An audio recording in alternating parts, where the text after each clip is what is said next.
Olga? Okay, what am I lecturing on today? Paper. Yeah, this is paper.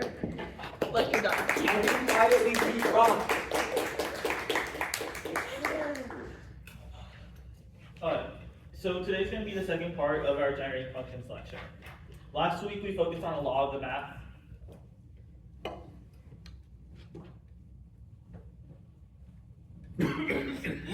Better, Nick? Thank you. Last week we focused on a law of the math that goes into generating functions. Today the goal is to go over what the code looks like with generating functions. Bless you. Bless you. So, I definitely did not forget to print out my notes. Nah, I'm just like pulling it off on my laptop. So, the big thing we need to discuss today is how do we perform certain operations on polynomials. And so, before we talk about that, when we work with generating functions, we oftentimes are referring to a generating function as an infinite polynomial.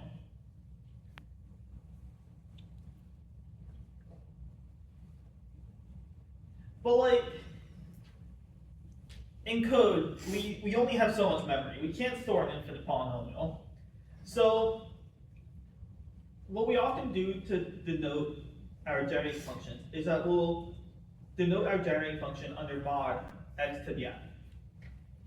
And what that means is that if we have some polynomial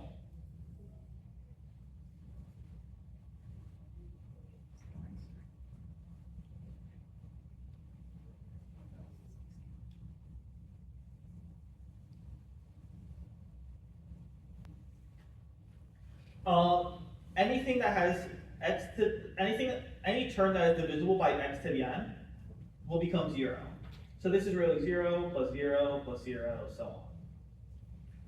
And that leaves us with the first n terms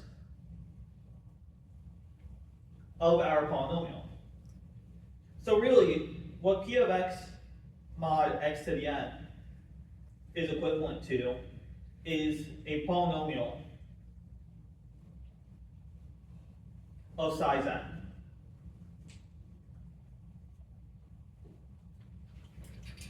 Yes? Is this just like a fancy way of cutting off a bunch of the terms, or is this actually like mathematically definable? Because like, how does it interact with the coefficients and stuff? Well, remember that x is arbitrary. We're not actually caring about the value of x. So if like some arbitrary integer divided by x is like not really like going to equate to any value we care about.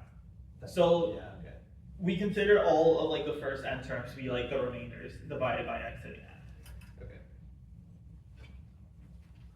But yeah, like for our purposes, it's just a fancy way of saying make the polynomial of size n. We also have adding and subtracting polynomials.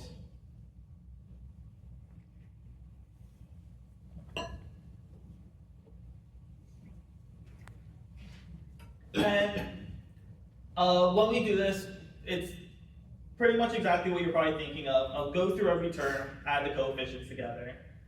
So if we want to find p plus q, that's equivalent to as going through every term and adding the two coefficients together.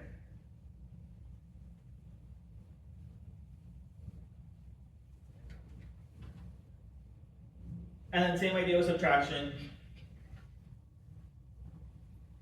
But, and then the last of the last of the base operations we have is multiplying,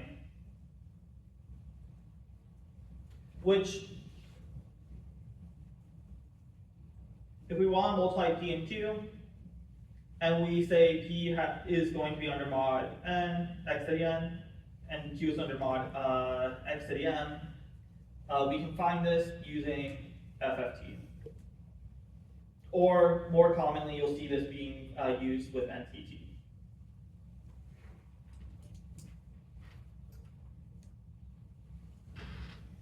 Does anyone have any questions on those operations? Alright, before we get into the more complex operations, we need to talk about how we can go about solving equations of polynomials that are equal to 0.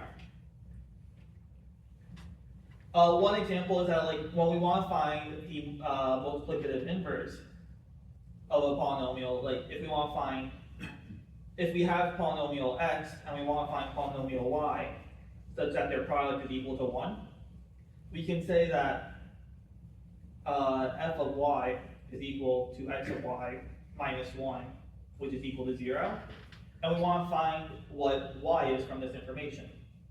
So we need to solve what this equation equal to 0 is. So the idea that we can use for this, we call Newton's method. So the idea here is that we're going to use like induction essentially to construct our polynomial. If we know, we'll start by defining p of 0 as whatever our constant term is.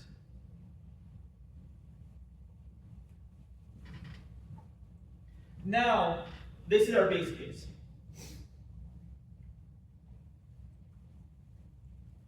So now we need to find some way of constructing p of k plus 1 from p of k. And to do this, what we're going to say is that let p of k plus 1 be equal to p of k plus x to the k times some other polynomial.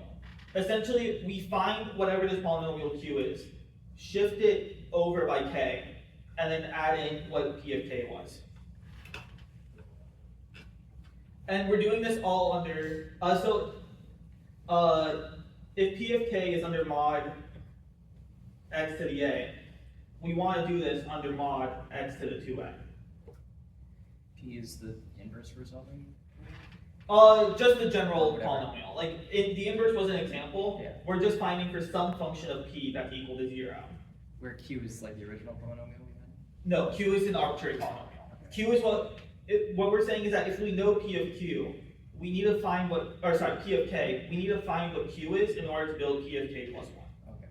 And what this is saying is that if we have p of k here, we need to find what the next a terms are going to be, and we call this polynomial q.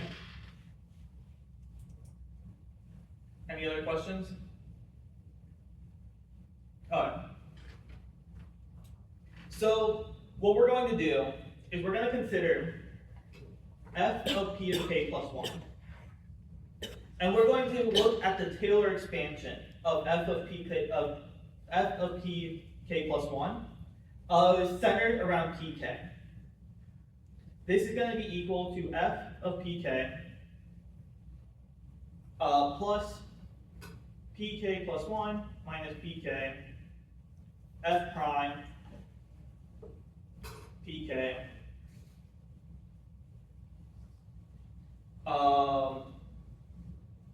plus 1/2 pk plus 1 minus pk f double prime pk, and then so on. Oh, this should be e squared. But we know that p of k plus 1 minus p of k is going to be equal to p of k plus x to the k q minus p of k. So these two will cancel out, leaving us with x to the k q. And so if we look at p of k plus 1 minus p of k squared, this is going to be equal to x of 2k q squared. But when we're trying to find k plus 1, we're doing all of this under mod x to the 2a. this mod x to the 2a, well, x to the 2a is already a term in our expression, so this is going to be equal to 0. So anything past this plus sign here is going to reduce to 0. So we have f of pk plus 1 equals f of pk plus pk plus 1 minus pk f prime of pk, which is going to be equal to 0 under mod x to the 2a. So now, we will solve this equation here for p of k plus 1. And to do that, we can subtract over f of pk, divide by f prime, and then add pk over. So we get p of k plus 1 has to equal p of k minus f of pk over f prime pk. So now we have an inductive formula for constructing k plus 1. If we know what k currently is, we can build k plus 1 by using this formula, and this will double the length of our polynomial. So if we know what p of 0 is, which is a constant, we can then build p of 1, which will have length 2, p of 3, which will have length 4, so on. Does anyone have any questions on that? So that next to the k up there is supposed to be next to the a, is that? Yeah, that should be x to the 8.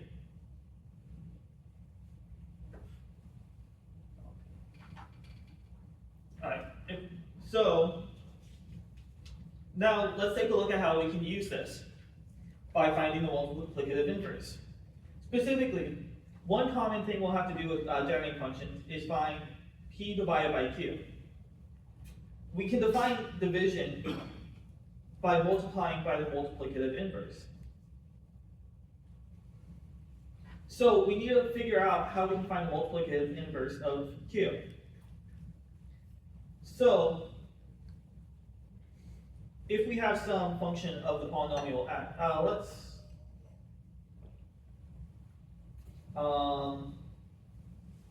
just use a. If we have a function of polynomial a, and we want a to be the multiplicative, we want a to be the multiplicative inverse of b,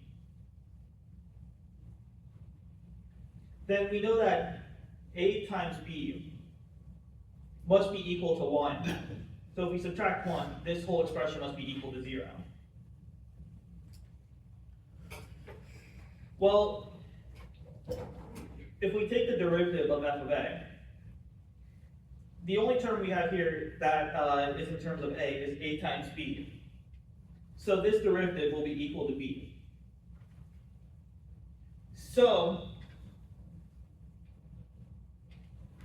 if we plug this into Newton's method, we get that a of k plus 1 has to equal a of k minus a of k times b minus 1 over b. But the whole purpose of us doing this is we're trying to define division. Right now, division is not defined.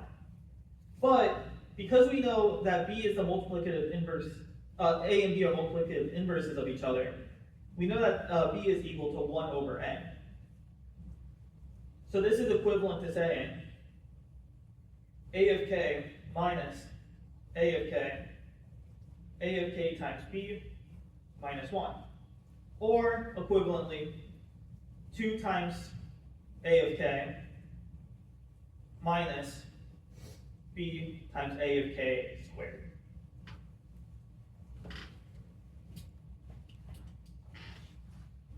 Does anyone have any questions? Yes. I missed it. What is a in this instance? We're trying to find, if we're given b, we're trying to find the multiplicative inverse of b, such that we're saying that value is equal to a. So essentially we're saying that a times b has to equal 1. Oh, okay. We know b, we're trying to find what a is equal to. let's take a look at what this is going to look like in code.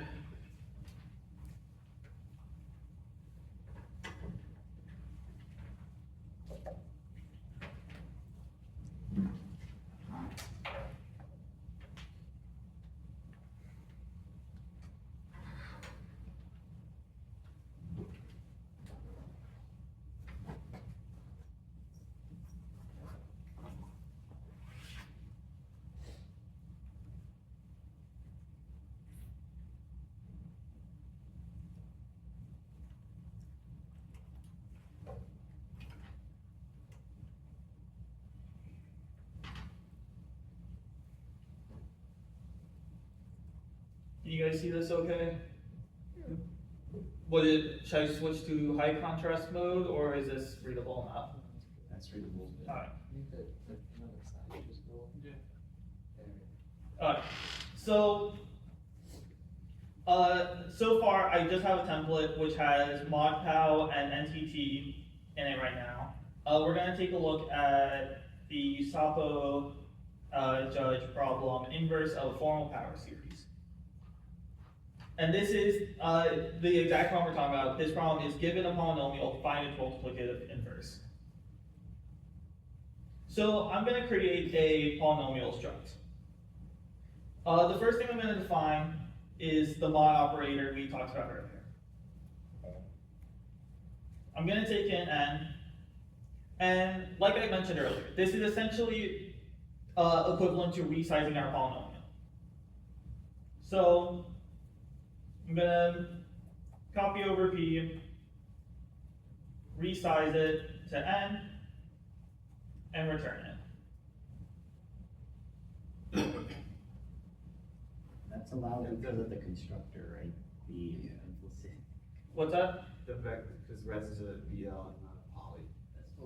Oh yeah. This works fine because we are constructing the polynomial as a vector along lines.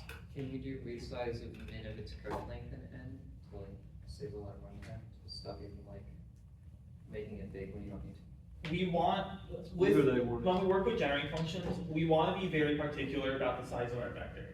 So, like in general, the safest thing to do is always make sure you're making it the size that you want. Because if you cut out extra things, if you add extra things, like it might mess up the way a generating function computes. So now, I'm going to define addition and subtraction.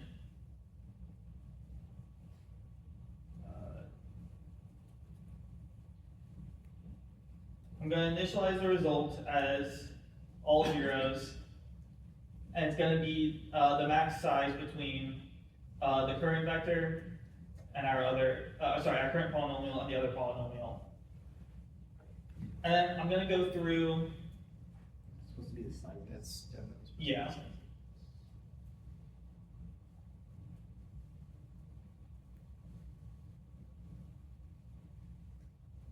So I'm going to loop through the min of the two, or no, I'm going to loop through the size. I'm actually going to define n here to be the max.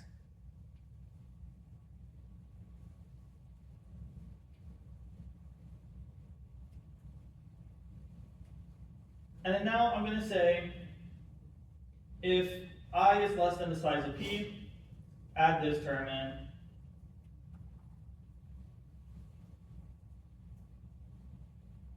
And mod, but every time we do any operation, we're going to mod. And now if I is less than the size of our other polynomial, add that value in as well.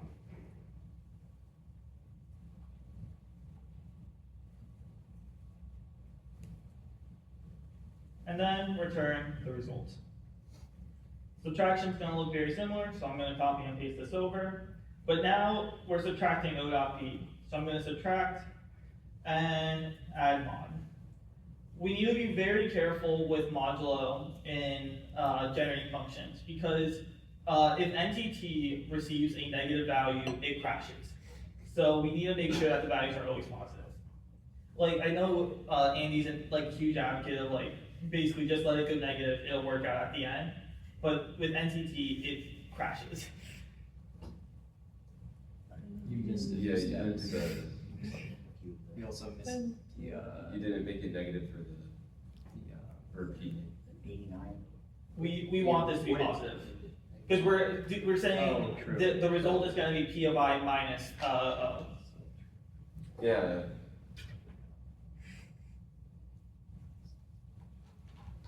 So, now, I'm also gonna operator overload multiplication just for ease of use. And this is gonna return the convolution between P and O dot P. So now we can get to the fun part of dividing, or more accurately, getting the inverse. Should the operator overload for the multiplication do a modulo? Yes, it should. Good catch. We want, as I was saying before, we always want to be very particular with the size of our, actually, I'm gonna leave this as this because it's going to depend on what input we're working with.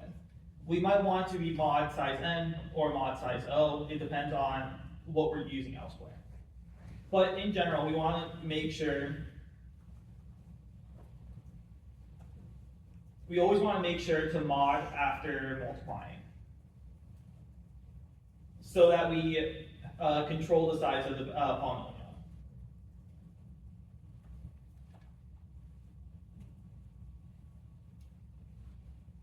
So now for the inverse, we're going to start off our result as our constant term. What is our constant term going to start off as? P0. Not quite P of 0, because we want it to be the inverse polynomial. One, the Yeah. multiplication The of the inverse inverse. of P is. Yeah. So I'm going to use Fermat's theorem to find the inverse of the first term. And that will be our constant term for this polynomial. Now, we're going to say while the size of res is less than the size of P. Actually, I'm going to define this as a polynomial. So while the size of res is less than the size of P, we are going to say, apply the Newton's method formula that we derived earlier. So I'm going to start by getting the length of our result, or our next iteration of Newton's method, which is going to be 2 times the size of our current result. And then our next polynomial is going to be, oh, also one thing I like to define with a polynomial class is I like to also have a operator for multiplication when we pass in a constant. And this is gonna go through the result, and it's gonna multiply every term by C.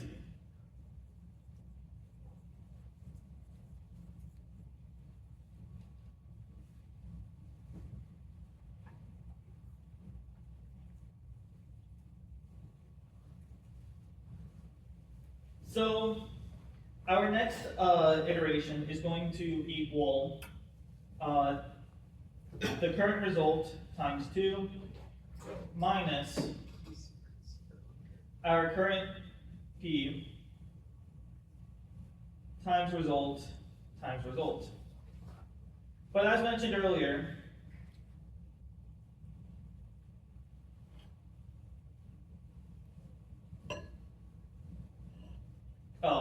this should be a polynomial.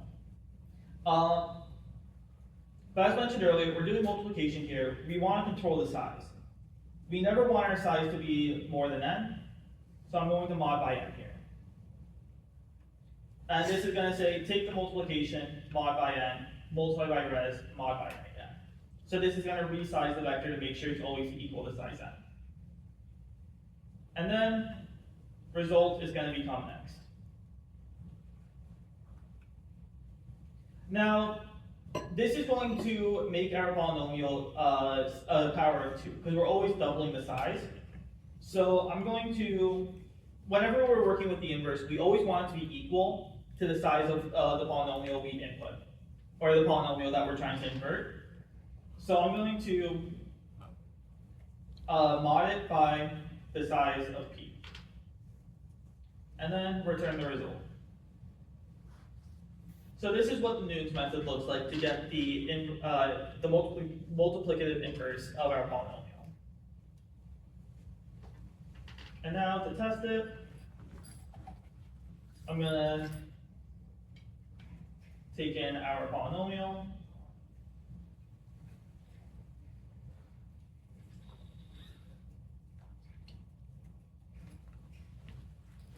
And then our result is going to be the inverse of the polynomial.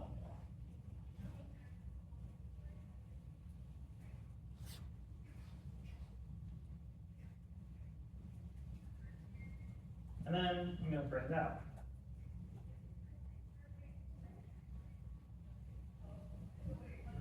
Testing samples.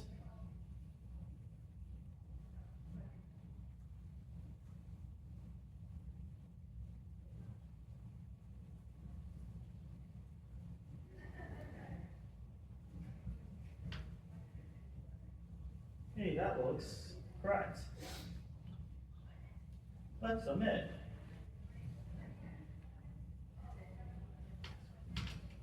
Some language. No, Bondage. you do not have to be logged in for these software. Oh, it's done so fast. Whoa, but my code ran at -1 milliseconds. Really, very fast code. I don't think it always does that. Very memory efficient. And also, just to see, let's take a look at what the result times the inverse is going to be. I think I know this one.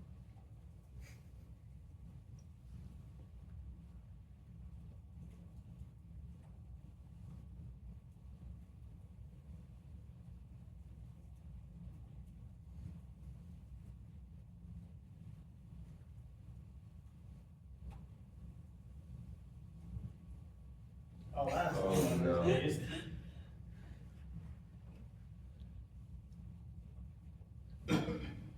Oh, hey, easy.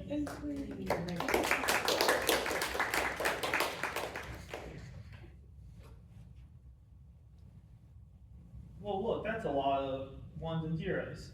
But note, because we're proving the size every time, we're going to have some like leftover stuff at the end. But we only care about the first n terms. So because we have 1, 0, 0, 0, 0 as the first 5 terms, we found the multiplicative inverse under mod x to the n. A question, Tyler. Are the multiplicative inverse always defined only under mod? Pretty much, yeah. Like, Because it doesn't make much sense if they are not. yeah, you're really never going to be working with generating functions outside of like modulo arithmetic because it like doesn't really make sense to know. Okay. I mean, multiplicative inverses exist like in normal math, but they're not integers. Yeah. Yeah.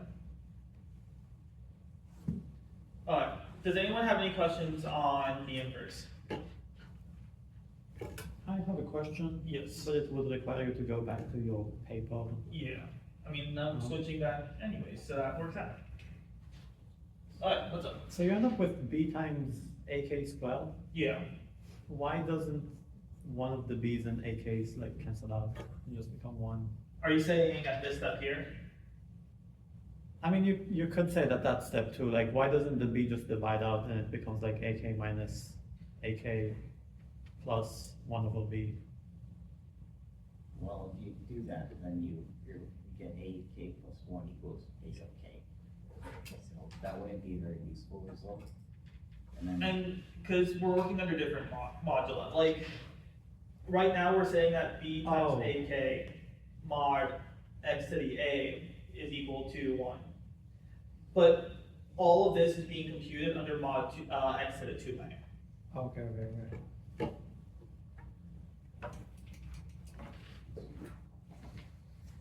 Any other questions? Alright, so the next step is we need to take a look at how we can take the natural log of the polynomial.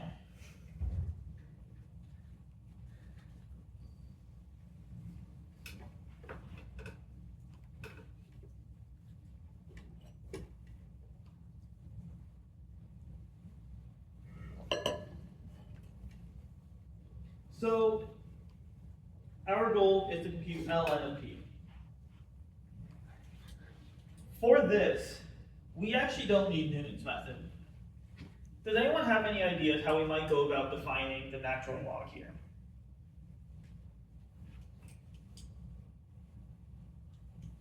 What is one, that's, what was that? By Taylor series expansion. Or We could, but the issue there is that we're not gonna be able to get an exact answer. But if we were just looking at ln of x, how might we define ln of x using integrals? Yeah. Integral of 1 over x. Yeah. So the ln of x is equal to dx over x. So we can essentially apply chain rule to say that ln of p is going to equal the integral of p of x dx over, or the p prime of x dx over p of x. We can get the derivative of a generating function by using the power rule.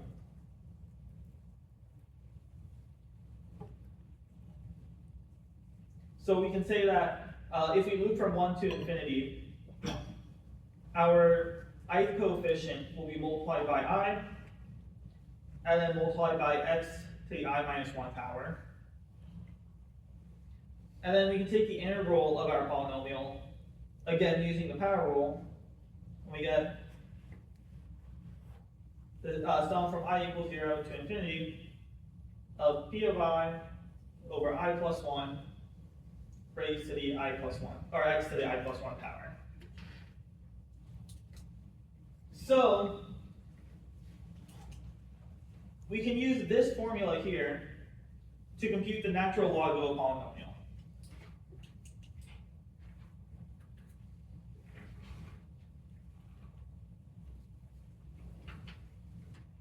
Then we need the multiplicative inverse for doing that.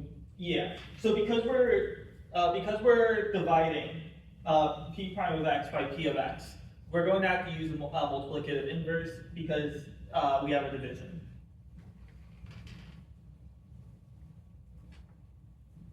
So we can go on to the next problem, or actually we're going to skip the problem and take the log of a formal power series. So we define multiplicative inverse now. I'm going to use that to define our division operator. And this is going to return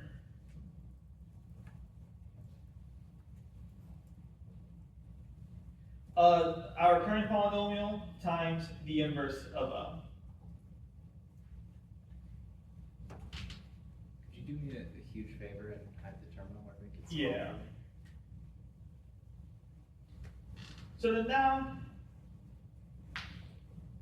we're going to find the natural log of our polynomial.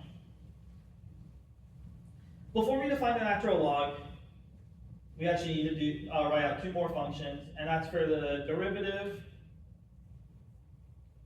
and for the integral.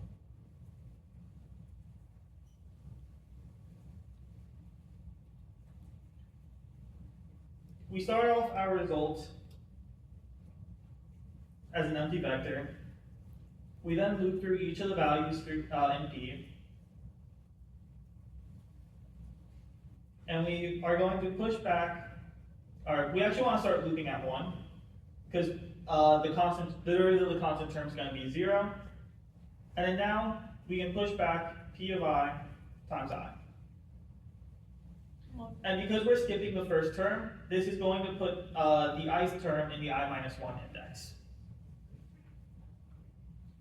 Now, when we do the derivative and integral, we always want our result polynomial to be the same length as our input polynomial. Just like we need to be always very careful with size. So I'm going to push back an additional 0 to account for the I plus 1 term. And then we can return the result. Yes. I think you forgot O to mod when P of I times I. Yes. Oh, we always have to be modding. Yes. Will it not be an issue that we're adding 0 since, like, we technically have less information now? Well, when we take the mod, everything after the nth term becomes 0. So, Oh, right, before Yeah. you take the. yeah, because the polynomial we're looking at is currently under mod x to the n. So if you look at the nth term, it's going to be 0 due to that mod.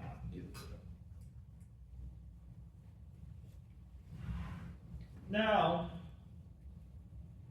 for integrating, we're always going to define our constant term as 0. There might be times where you don't want to, but in the general rule of thumb, we're going to start it off at 0. Then, yes. Why is it not p minus 1? Like, don't you move it back 1?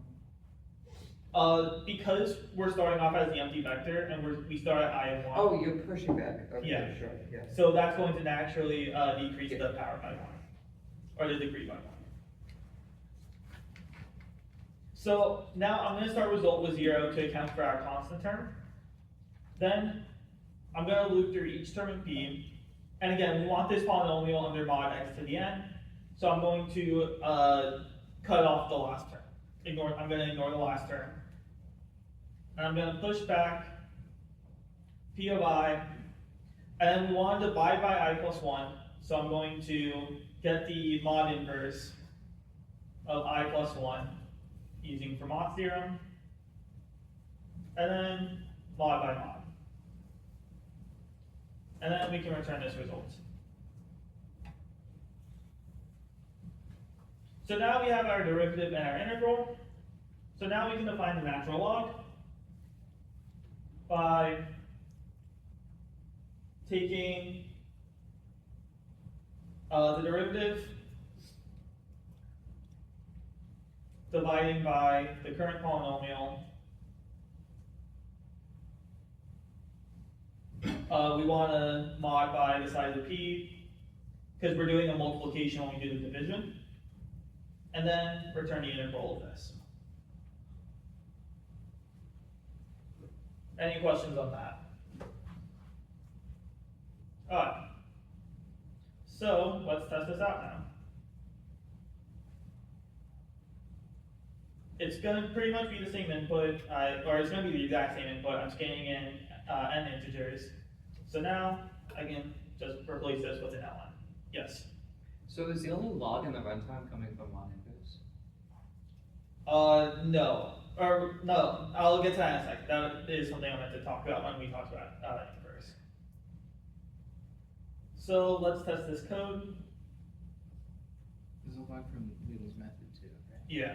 But isn't that a geometric series? It's not quite a geometric series. There's Just double the there's size still of a it. 15 there. Yeah. Oh, yeah, there was a 50. So we pass samples. Surely that means the AC. Sure. That's not what it looks.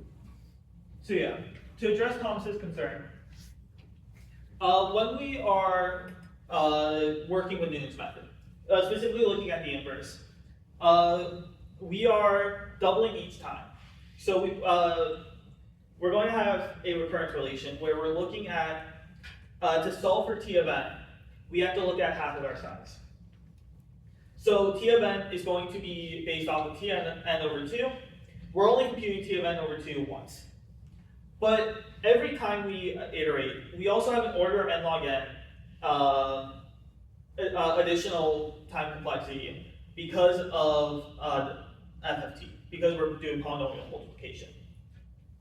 And if we apply Master's theorem to that recurrence, we find that the order n log n that we're adding on at each step is going to be the dominating factor.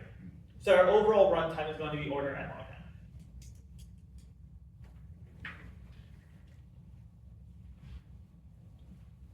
Alright, so we now have the log. Now that we've defined the natural log, we can now figure out what e to the power of polynomial is going to be equal to.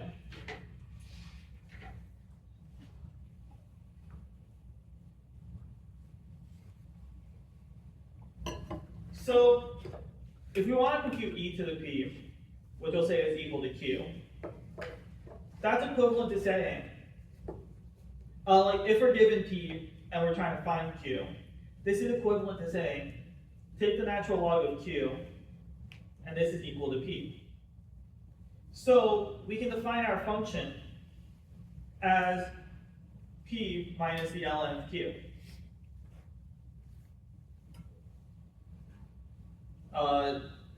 F is in terms of q.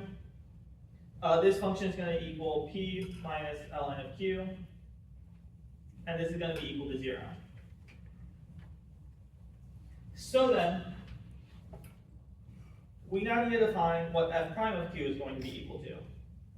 Well, there's no q term in p, so this becomes 0. And then the derivative of natural log is going to be 1 over q. So this is equal to negative 1 over q.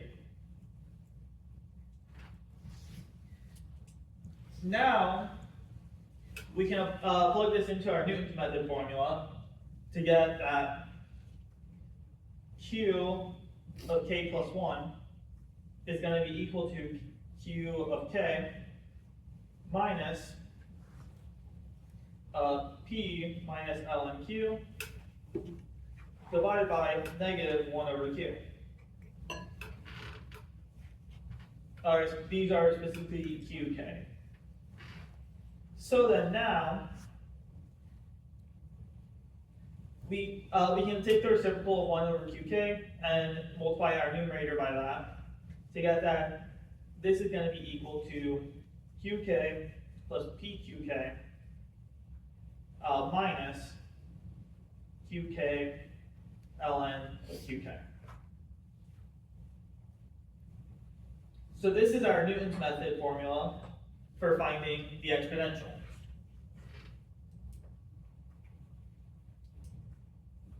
Does anyone have any questions on that math?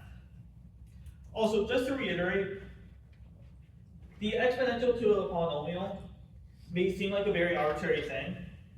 What this is equivalent to saying is that we're going to consider the power series of e to the p, which is going to be equal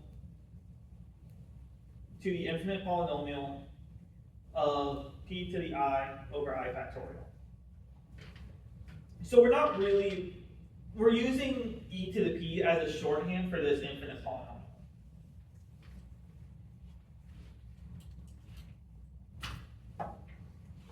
So let's once again take a look at our code for this.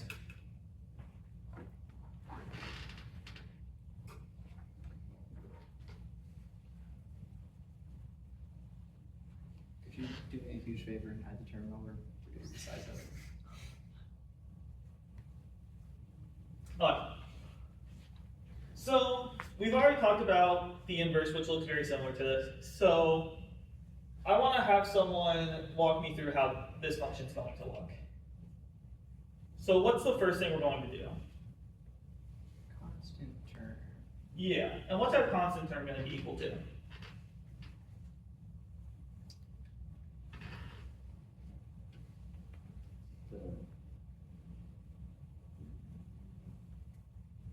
E to the constant? Yeah, so that's a little problematic because e to an arbitrary value is not necessarily integer. When we work with the exponential, we must have that the first term must be 0. Because 0 is going to be the only integer input for e to the x that gives us an integer result. So that means our constant term is going to be 1.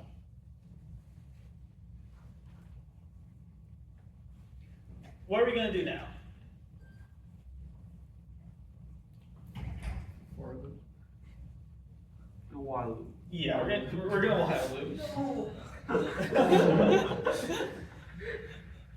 So just as we did with the inverse, we want to loop while the size of res is less than p. You can do it in a for loop. You could do it in a for loop, but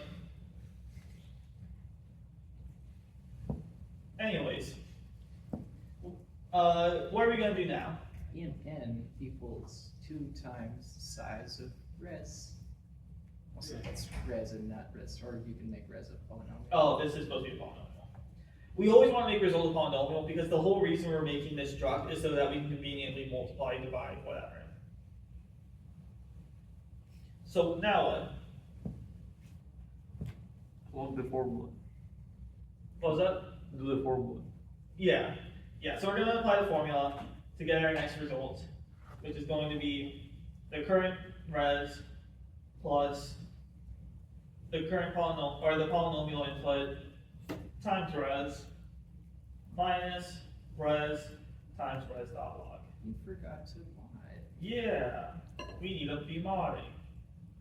So we're gonna make sure the Yeah, other side's yeah. on log, that's not defined. Alright. So that's our formula, and then we can set res to next. Then we want the result to be modded by the size of p, and then we can return the result. And now we get to test the next problem.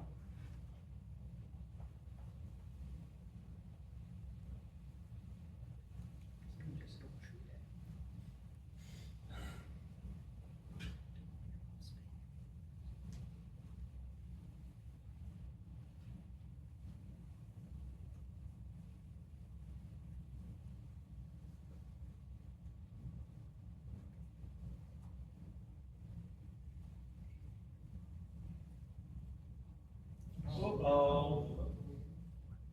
What went wrong?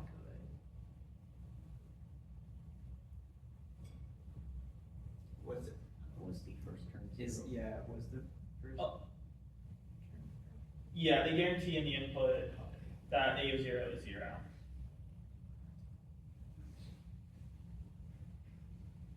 And 144 seems sus, because that's just passing 1 into the constructor of poly.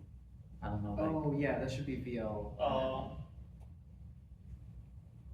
Yeah, that will do it.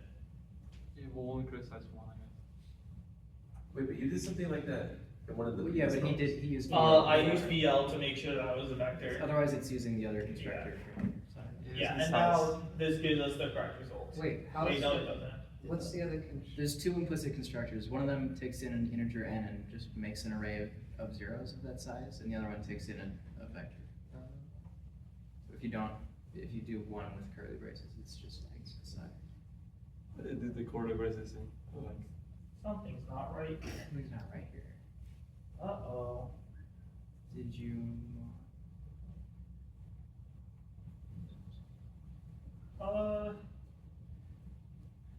don't think this should matter, but It's like not gonna do anything.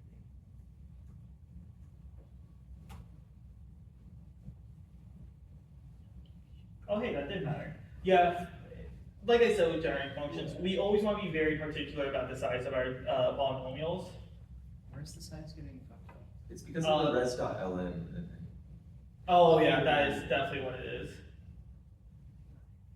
Yeah, in general, when I write out my Newton's method, I always like to just start by resetting the size of res to be n. And because of the way we define the mod multiplier, if n is larger than the current polynomial, it'll increase the size and make everything 0 after it. Or after like what was previously defined.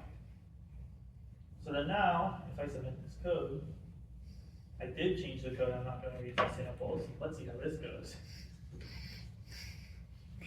That's what the judge is for. Yeah. We do not test samples in this household.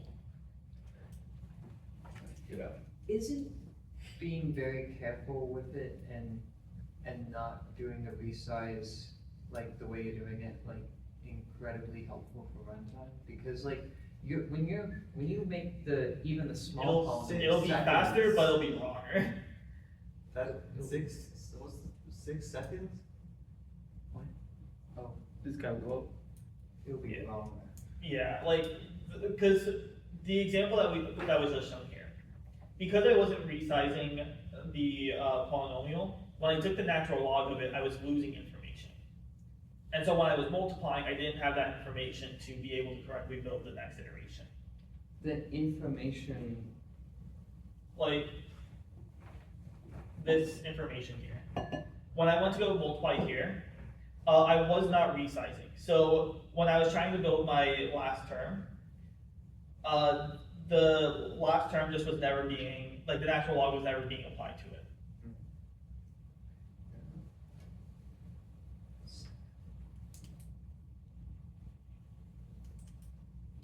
There is like a balance, but it's one of those things that like generating functions in general is going to be a very slow procedure. One of the biggest signs that a problem is a generating function problem is the combination of the time limit being like 15 seconds and you're outputting your answer under mod 998, whatever. is the input for this problem 10 to the 6 or 10 to the 5? 5 times 10 to the fifth. Oh, still 6 seconds? Damn.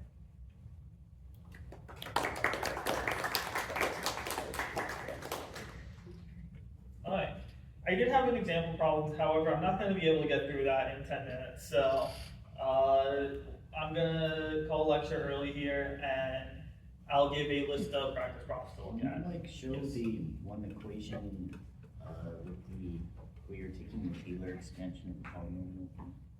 Oh, yeah. Is there a problem on here for just raising a polynomial to the kth power? There's a problem on that for USAPA. I can't pronounce that, I will never be able to. Is it something like Yosupo? Something like that. Is this the page you wanted, Sancho? Yeah. Alright, Or actually, sorry, no, the first page. are you saying, Yes, it's this one. alright. With the slowness of all these polynomial functions that you're saying, is there a significant speed up between the like n log squared binary expo versus like doing the everything else for just raising to the kth power? Not particularly. It's gonna be very case dependent. It depends on what you're, like, if your problem's only doing exponentiation, the log squared is gonna be faster. But if you got like other stuff going on in it, then I can see it being more significant. But the other useful thing with the other formula is working with like square roots or other like non-integer powers. One thing I want to iterate with generating functions, because when we focused on the math last week, we were focusing a lot on finding closed forms. But in general, we are not going to take generating functions all the way down to a closed form. In general, our input's also not going to always be clean. Like the main use case for generating functions is that if we have some polynomial already, like if we have p of x, which we are able to compute through some type of dp, we can then take those operations we talked about last week, like if we want to like generate all subsets or something like that, we can apply those generating function techniques to turn p of x into some new polynomial q of x, which will contain our answer. In other cases, we might not have a way of getting to a clean closed form. Like one example that I left you guys with to think about was counting the number of trees, of rooted trees.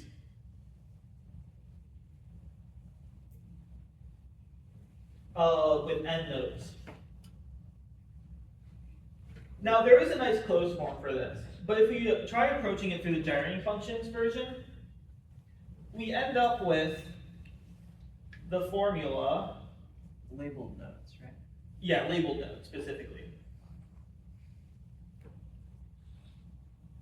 We end up with the formula t of x equal to x e to the tx, where t of x is our generating function for the number of trees.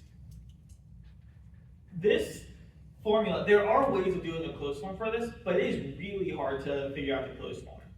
So this is where Newton's method can come into play, because we could say f of t is going to be equal to t minus x e to the t. And then now we can use Newton's method to determine what t is going to be equal to.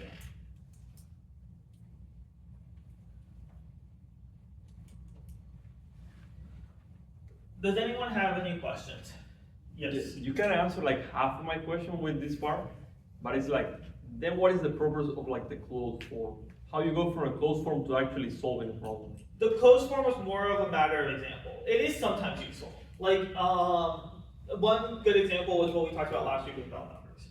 The dp that Savik talked about in his lecture 2 weeks ago, that is an n squared dp. But we were able to find the closed form generating function for it, which was e of x is equal to e to the x, or e to the e to the x minus 1. We can use what we talked about today, exponentiation, to determine Bell numbers in order n log n time. So there are some uses to the closed form, but when you see generating functions in context, when they rarely show up, it's not going to be working with closed forms. It's usually going to be working with some other types of manipulations. The closed forms were just an example of like the type of math we tend to do with generating functions.